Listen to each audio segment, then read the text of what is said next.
This is Alice in Muggleland, with your hosts, Bilius McDaniels of the No-Maj Liaison Office, and Alice, the Muggle that got lost following the White Rabbit.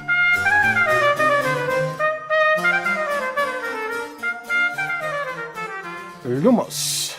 Hello again. This is another episode of Alice in Muggleland. I am your host, No-Maj Liaison Officer Bilius McDaniels, and again, my co-host, the lovely Alice. Hello, Alice. How are you today?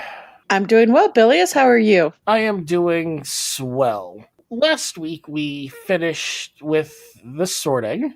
Mm-hmm. For those that are on our Patreon, there's also a sorting quiz that Alice did that finally sorted her. The only way you're going to get that information is if you go to the Patreon.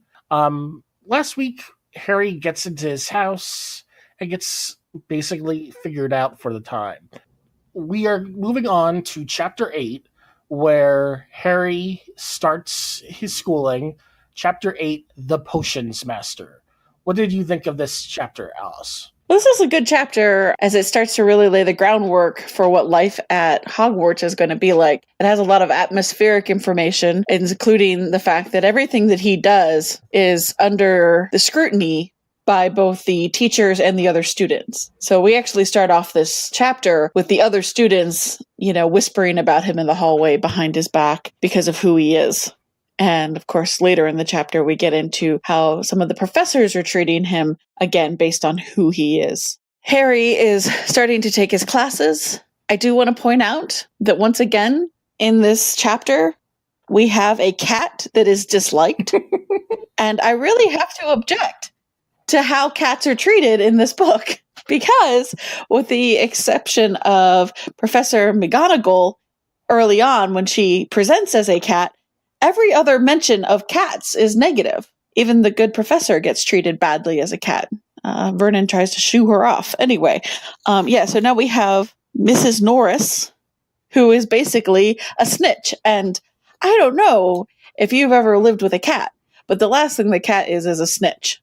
Because cats could not care less about what anybody else is doing. That's just a basic fact. I feel like these books hate cats. But I'm going to move on now. Well, I just want to bring up one thing in regards to Mrs. Norris and general cats. Mrs. Norris is what may be called in our world a Kneazle. That's with a K. They are cat-like, but they also breed with other cats. These could possibly be closer to what you were calling as a familiar when they're talking about getting their pets. Ah. So what you're saying is this thing that is being described as a cat, looks like a cat, isn't actually a cat. Yeah, exactly. Unlike other cats where they may not care, a partial Kneazle might actually be a snitch. So you're taking a creature who is graceful and funny and clever like a cat and creating another creature that looks exactly like it but is sneaky and petty and cares a great deal about the affairs of humans. And you're calling that a Kneazle. It's not that it takes... Which I would like to point out rhymes with weasel, which I feel is a very good term for people who would do that to a cat. Hey, they call... later on, you're going to be hearing the Weasleys being compared to weasels, and that's not the same thing. I feel like you're trying to weasel out of this. What I'm trying to say is that it's not that they're involved with the petty affairs of humans. It's just that because Mr. Filch is petty, thus he basically imprints his pettiness on Mrs. Norris. Why couldn't he have a petty toad? Because toads are messy. Why couldn't he have a petty owl? Because owls don't wander to the school to help him fight the students. I feel like this would have been a better choice for a petty iguana. Well, I think it would have been a better choice for a petty chameleon. Oh, very nice. Yes, I agree. This was a missed opportunity. Mrs. Norris should have been a chameleon. Then she could hide in plain sight and report her findings. Yeah. definitely. This is not a cat. They've also mentioned other Kneazles or at least other part Kneazles in the book. But we'll get to that in book 5. I was going to say, did I miss the Kneazles? Because I'm pretty sure I had not heard the term Kneazles with a K. Right. Until now. They've never actually mentioned them in this case in the books, but it came in other background information. So anyway. Moving on. Yeah, another cat that everybody dislikes. There's more information about the ghosts, which are kind of fun characters. We heard about them with the Sorting Hat, and they're at large, and just like people in life, apparently these people in death can be helpful or not helpful, have different personalities. I was particularly amused by the fact that one of the classes is actually taught by a ghost, Professor Binns, and that it seems to be the fact that he became a ghost and he didn't even notice. He just kept right on teaching his class, which I find kind of amusing. I can imagine somebody who's so set in their ways that, even dying wouldn't throw them off their schedule. We have several different professors who get mentioned here, including the Professor Sprout for herbology. That's a pretty funny pun. And Professor Flitwick, who's the charms teacher. Professor McGonagall, of course, is back, and she is still very cool.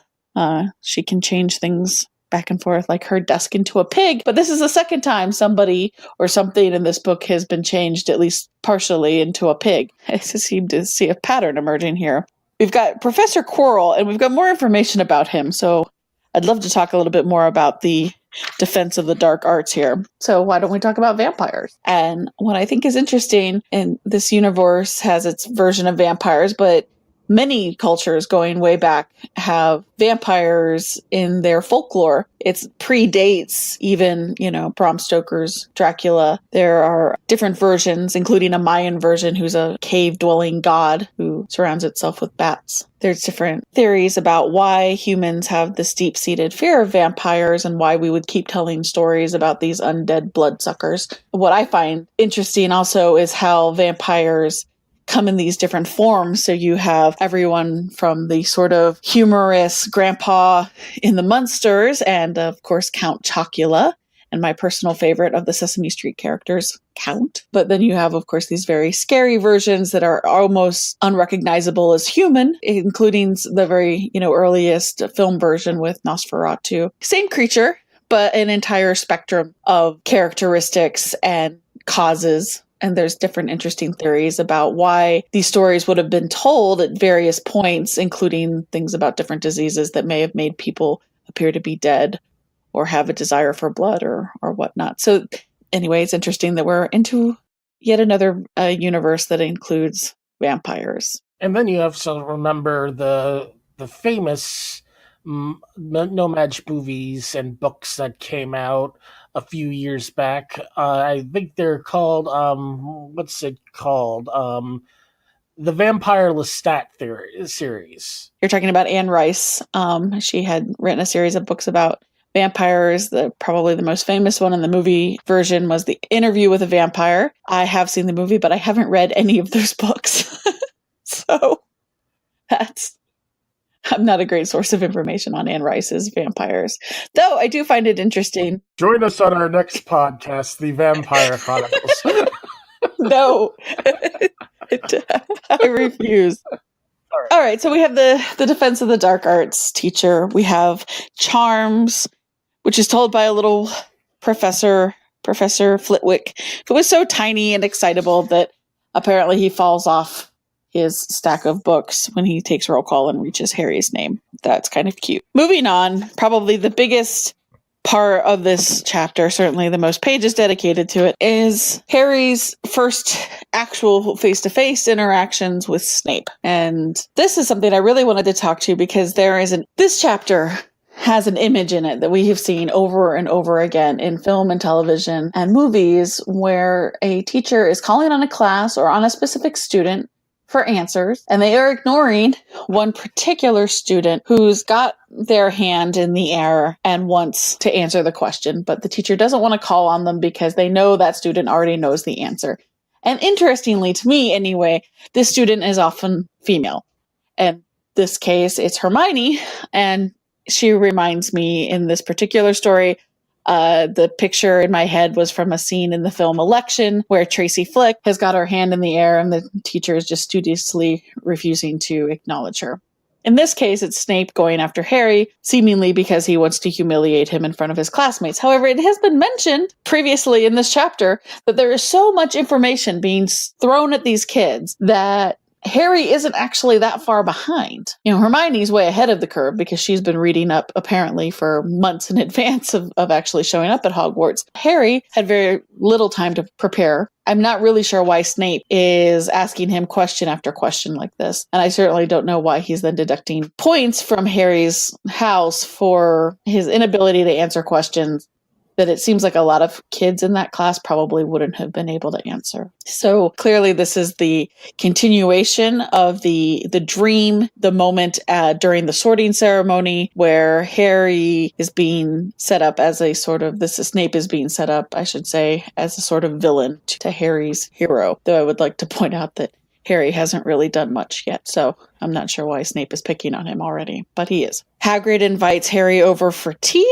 Harry brings his friend Ron, and then Hagrid is downright evasive when it comes to a couple of issues, including this issue with Snape. I don't know why Hagrid is refusing to, tell Harry, well, Professor Snape is just like that. I mean, maybe Hagrid really doesn't know, but, Hagrid is just like, I'm sure you're imagining it. I mean, he says, there's, I don't know how let me see if I can find exactly where he phrased it, but basically, Harry says, well, Snape is picking on me, and Hagrid is like, well, I'm sure that's not the case. Oh, yeah, but he seemed to really hate me. Rubbish, said Hagrid. Why should he? Well, I get the feeling that Hagrid knows the answer to that question, but he's not talking.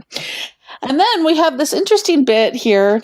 Earlier, it was mentioned that there had been a break-in at Gringotts, and now this is brought up a second time, so this is no longer just a bit of color. This is actually part of the story, and Harry has reason to suspect that the break-in was looking for whatever it is that thing is that Hagrid took out of the vault when they went to visit. That's very tantalizing, but we don't know what that thing is yet, and Hagrid is definitely not talking about that. I also want to mention that Hagrid, even though he's a dog lover with his big, what was that called?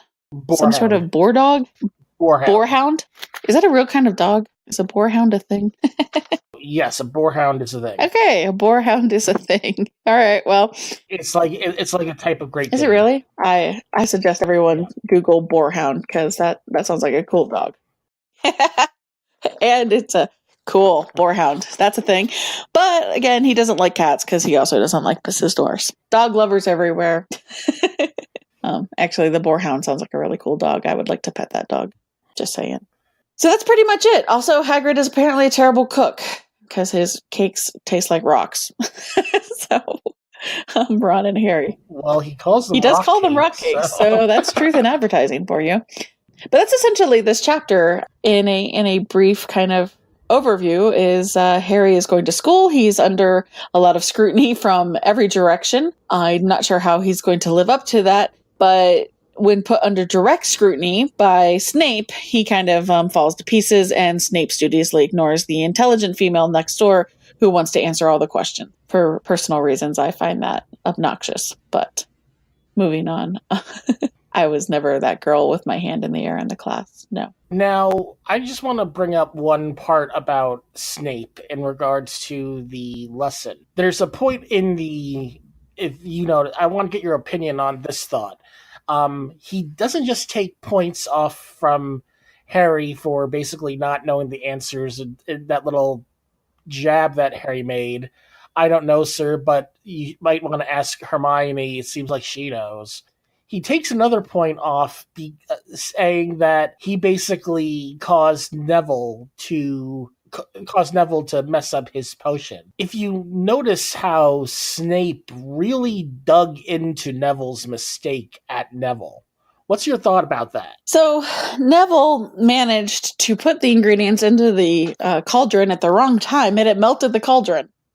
So there are dire consequences to getting anything wrong in this particular universe. This might be Snape's way of teaching by example. It seems kind of extreme to teach by way of an example that can cause your student to break out in boils, but I do know that the way people learn best is to actually make the mistake and see the outcome. It's just not going to stick in your head the same way until you've actually, broken out in boils. It'd be much easier to remember after that. It seems harsh as a teaching method, but it does seem effective. Again, blaming Harry, though, for what's going on in somebody else's cauldron seems pretty ridiculous. Again, why this is, except to set Snape up as sort of the villain here. That was mostly the major point I wanted to bring up in regards to the Potions Master. Is there anything else in the book that we may have missed that you wanted to go over?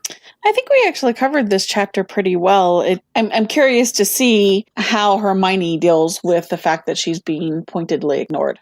And I don't know if she's the sort of character who will take that as a challenge and just up her game as a result, or if it's going to get to the point where she just sort of shrugs and says, I don't care, or something in between. So I am curious to see how this plays out with her particular character. So far, she seems pretty resilient. So I think she's probably going to rise to the challenge. It's also kind of cool that she's not from this world at all, has been invited into this world, as you pointed out. She wants to make the best of it and, sees every opportunity. And she's already so far ahead of the game when it comes to, her fellow classmates. Based on everything that's gone on, who is your favorite character currently? So I guess at this point, I am going to have to go with Professor McGonagall, because she changed her desk into a pig, and isn't that cool? So McGonagall takes the lead because of her prowess at transfiguration. Hey, I was impressed. Many people are. All right, folks. That is all for this chapter. Next chapter that we're going to speak about is Chapter 9, The Midnight Duel. I sure hope you all are enjoying this podcast as much as we are enjoying the process of making it for you. Please check us out on Facebook and Twitter. And if you are enjoying it, please do leave a review on iTunes or Stitcher or whichever site you are using to download your podcast from. Thanks. Yes, we can be found on Twitter at A in Muggleland. That's the letter A in Muggleland. And if you search on Facebook, you can find us on Facebook at Alice in Muggleland. I also started a community Facebook page. It's linked to our main page. So if people want to go through and submit any type of Harry Potter type, Harry Potter or Alice in Wonderland or Wizard of Oz type thing, you could join that through the community group too, so we could get more information from our audience. That's linked through our Facebook page. So until then, folks, like Al says, help us by building our community so we could go and get more people involved with the podcast as we go through and review the documents of the rise and fall of Lord Voldemort, also known as the Harry Potter series. Until next week, folks, Nox. It's really dark in here. Yeah, I should have waited until you left before I turned off the lights. Yeah.